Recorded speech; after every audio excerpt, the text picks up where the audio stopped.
Hi guys, and welcome back to the early bird photo news, still from my makeshift YouTube studio. But yesterday we were able to pick up the keys for our new house, so lots of moving stress ahead, but hopefully once we're settled in it should be a lot of fun. In the beginning I will still have to shoot from another makeshift YouTube studio until my real studio will be finished, but hopefully that won't actually take too long. Over the last few weeks, we haven't really talked much about Sony at all, but lately a few interesting topics popped into my head that I wanted to discuss with you today.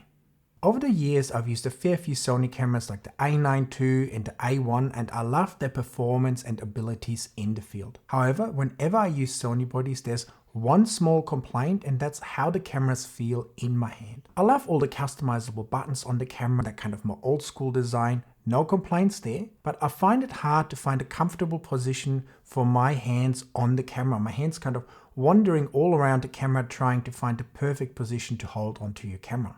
And then the other day I was watching a few Sony a7R5 reviews, and a few of the reviewers also mentioned that they love the ability of the camera, they love the performance, but they kind of found the camera a little bit uncomfortable to hold in your hands. And so I wanted to ask you guys, if you're shooting Sony or have used Sony cameras in the past, are you happy with how Sony cameras feel in your hand, or do you feel like those sharp edges make it a little bit difficult sometimes to hold on to the cameras?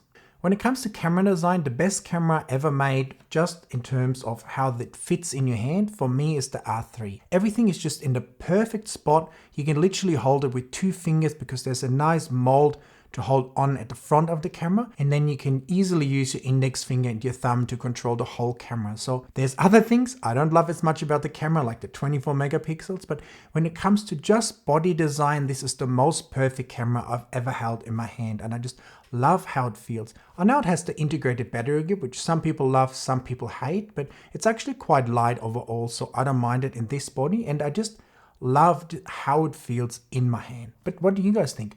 Should Sony start considering making slightly more ergonomic friendly bodies that have maybe less sharp edges and sit slightly nicer in your hand? Are you happy with the current designs? I've also watched a few videos about the Sony 50mm 1.4 and Sigma 50mm 1.4 lens for Sony E-mount. Don't ask me why, it's not exactly lenses I'm interested in, but it brought up an interesting point. Some of the reviewers mentioned how they found the Sigma lens a little bit too big and too heavy, and were looking forward to buying the upcoming Sony lens. However, a couple days later I also watched a few videos about the Sony lens done by the same reviewers, and one sticking point in their videos was, while the lens is nice and small and performs very well, it costs basically twice as much as the Sigma lens, and now a lot of them were actually considering buying the Sigma lens over the Sony lens. And that brought up the interesting question for me: how long will Sony be happy to have Sigma or Tamron or some other brand produce the identical lens, release it at the same time at half the price?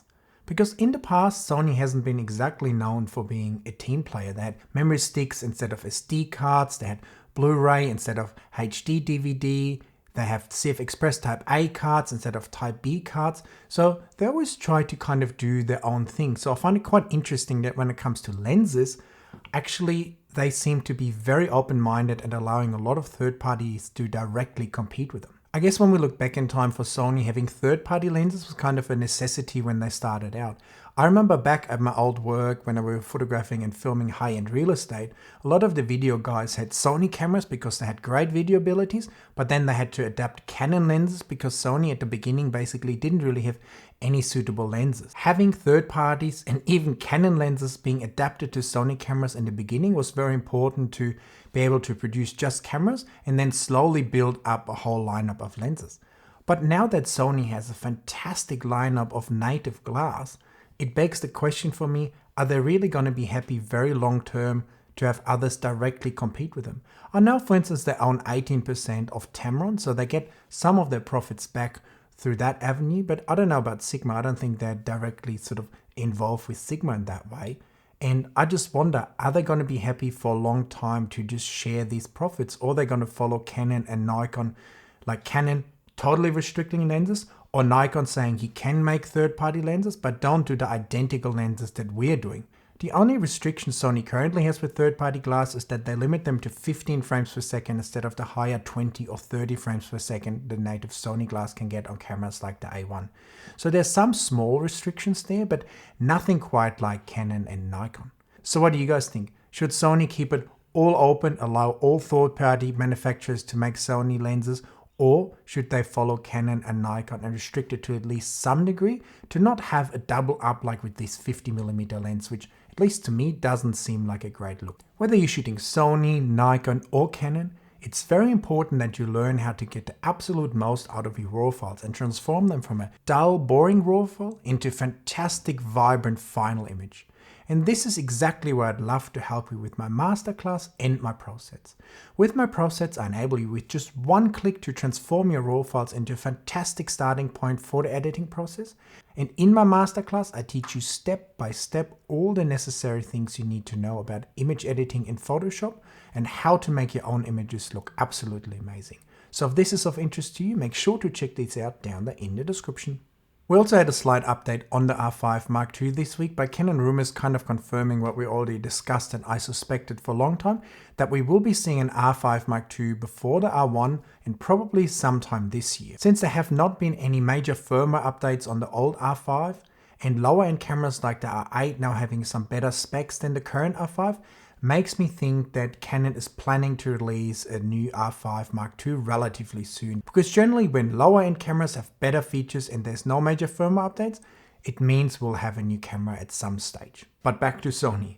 Besides the announced 2.8 300mm lens, it sounds like Sony is also planning to release a 5.6 800mm lens either this year or next year. While I personally never found this 800mm range to be super attractive because the lenses are quite big and 800mm is actually quite long and the price is quite high on those lenses as well, there must be market for these lenses since all the big manufacturers Canon, Nikon and Sony will soon have at least one version of an 800mm lens in their lineup. Are you guys interested in an 800mm Sony lens? The price would certainly be eye-watering just like the Canon and Nikon versions of those lenses. Talking about big lenses, I also wonder if Sony and Canon will follow Nikon in introducing built-in teleconverters in their big prime lenses over the next, let's say, 3 to 5 years, or will they stick to their more traditional design and say built-in extenders is something for Nikon? Canon, at least in the past, had a few lenses like the 200 to 400 with the built-in 1.4 extenders, and we've seen a few patents also having lens designs with a built-in 1.4 extender,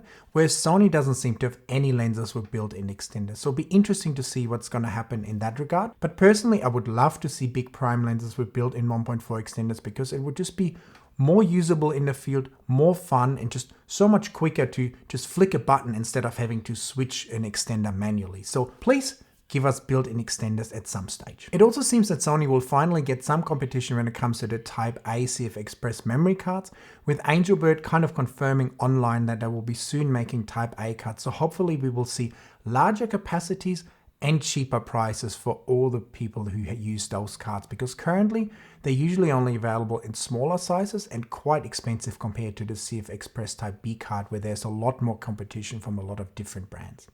No news in Nikon land other than a major event big retailers have been invited to next month, which could mean that we might see a Z6 Mark III or Z8, or mean absolutely nothing. So we just have to wait and see what happens on that front. But I fully expect Nikon to at least release 1 or 2 very capable cameras this year, because otherwise that would be a major disappointment, wouldn't it? And at the end, we also got some more R8 news, with delivery scheduled to start around April 18. So just 2 months away for you guys to be able to get your hands on the R8. And I will also try to get a body to do a few tests and see how it performs in the field. And I think on that note, it's a great time to wrap up this week's early bird photo news. I hope you enjoyed the video. If you did, please give me a thumbs up. Let me know all your thoughts about what we discussed in the video down there in the comments, and subscribe to the channel over there. And I'll see you in the next video very soon. Bye guys.